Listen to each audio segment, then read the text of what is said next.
বিদায় শব্দটি যেন একটি বেদনাদায়ক শব্দ। আর এই শব্দটির সাথে ঘিরে রয়েছে সময়ের সাথে কাটানো আনন্দ, স্মৃতি এবং মুহূর্তে জমিয়ে থাকা ভালোবাসা। মাধ্যমিকে পেরিয়ে উচ্চ মাধ্যমিকে যাওয়ার জন্য কখন যে বিদায়ের ঘণ্টাটা বেজে যায় তা যেন কেউ বুঝতে পারে না। আর এই বিদায় চলে আসার সাথে সাথে জমে যায় শুধুমাত্র চোখের মধ্যে আনন্দ অশ্রুজল। সেই আনন্দ অশ্রুজল চোখে নিয়ে যেন বিদায় নিতে হচ্ছে একঝাঁক তরুণ পাখিকে, আনন্দের সাথে কাটানো সময়গুলোর দিন শেষ করে দিয়ে। কখন যেন তাদের সেই দিন ফুরিয়ে গিয়েছে তারা কখনোই জানে না সেই তরুণ পাখিগুলো।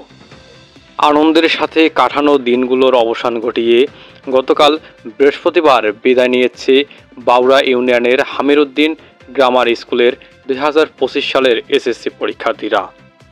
হামিরউদ্দিন গ্রামার স্কুলের প্রধান শিক্ষক মোতাহার হোসেনের সভাপতিত্বে অনুষ্ঠানটি অনুষ্ঠিত হয়। এ সময় আমন্ত্রিত অতিথি হিসাবে উপস্থিত ছিলেন বাউড়া ইউনিয়ন বিএনপির সভাপতি শামসুল আলম এবং আরও উপস্থিত ছিলেন হামিরউদ্দিন গ্রামার স্কুলের পরিচালক প্রভাষক আবু সাইদ।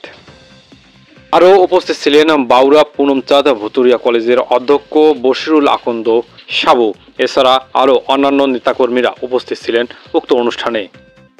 উক্ত অনুষ্ঠানে বক্তারা প্রতিটি শিক্ষার্থীদের মঙ্গল এবং ভালো ফলাফল আশা ব্যক্ত করেন।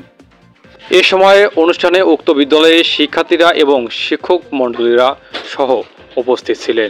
অনুষ্ঠান শেষে বিদায়ী শিক্ষার্থীদের হাতে উপহার সামগ্রী তুলে দেওয়া হয়। নিউজ প্রতিভা, লালমনিরহাট।